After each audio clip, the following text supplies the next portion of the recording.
I will lift my eyes to the hills. Where does my help come from? My help comes from the Lord, the maker of heaven and earth. He who watches over you will not slumber. The Lord will keep you from harm. He will watch over your life. Hello, my name is Ian Wallace. I'm the rector here of Yate Parish, and we live in strange times, so I'm speaking to you across the internet. Those words that I've just read come from Psalm 121, and they have been a source of great encouragement in times of difficulties to many people across the centuries. They speak of a sort of timeless faithfulness. But the reality is that they were actually written in a time of great danger. Psalm 121 is one of the songs of ascent that was sung by the pilgrims as they went up to Jerusalem. And the final stage of their journey passes along the wilderness road through the mountains. It was bandit country. And of course the pilgrims were easy targets. They would be fearful as they entered that stage of the journey. Their eyes would look to the hills because they knew that that was where danger lurked. And it raised a question for them. Where does our help come from? Who is going to look over us and watch us? And the answer comes immediately and assuredly. The Lord, the maker of heaven and earth. He will watch over you and he will guard your steps. We live in an age where we like to be in control of everything so that we can control our own lives and make sure that nothing untoward happens. And this virus comes as a reminder that we can't control everything. And that raises the question, where does our help come from? Whom can we trust? Where should we look? And the answer from Psalm 121 comes back immediately and assuredly. Our help comes from the Lord, the maker of heaven and earth.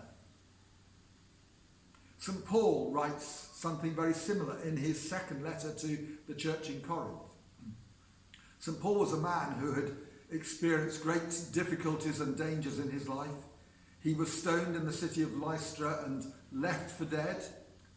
He was caught up and was the focus of a riot in Ephesus. He was shipwrecked off the island of Malta and was then bitten by a deadly snake.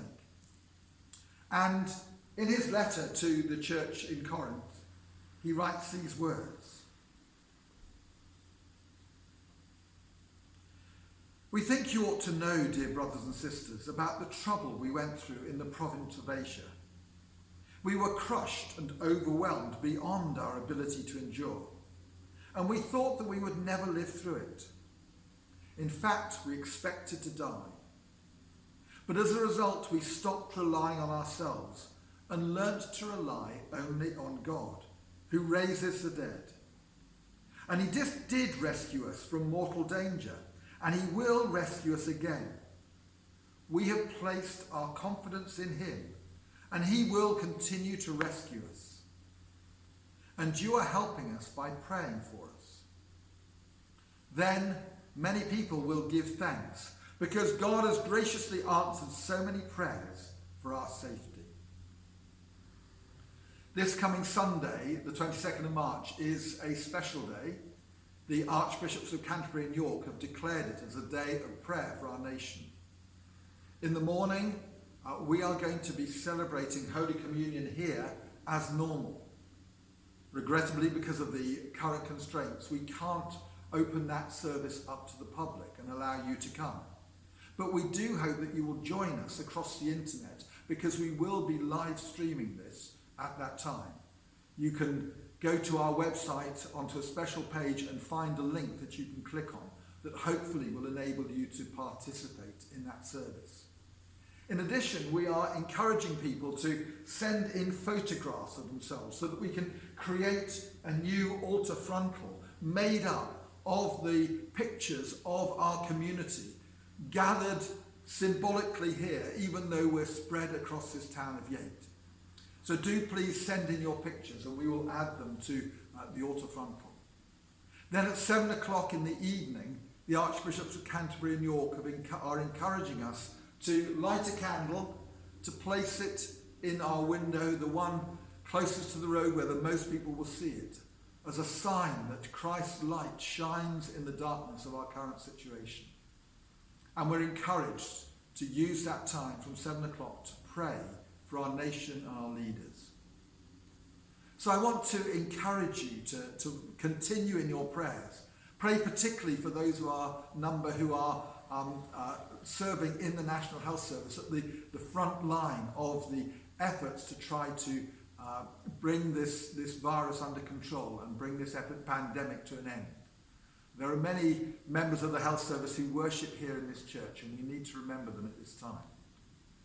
And we're also praying for you. We meet here daily to continue with our praying for this town, for the people of this town.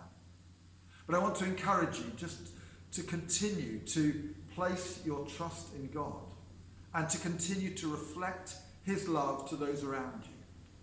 Because who knows, it may be that God will be able to use us as part of the answer to the nation's prayers, and that in doing so, we will be able to make Jesus visible.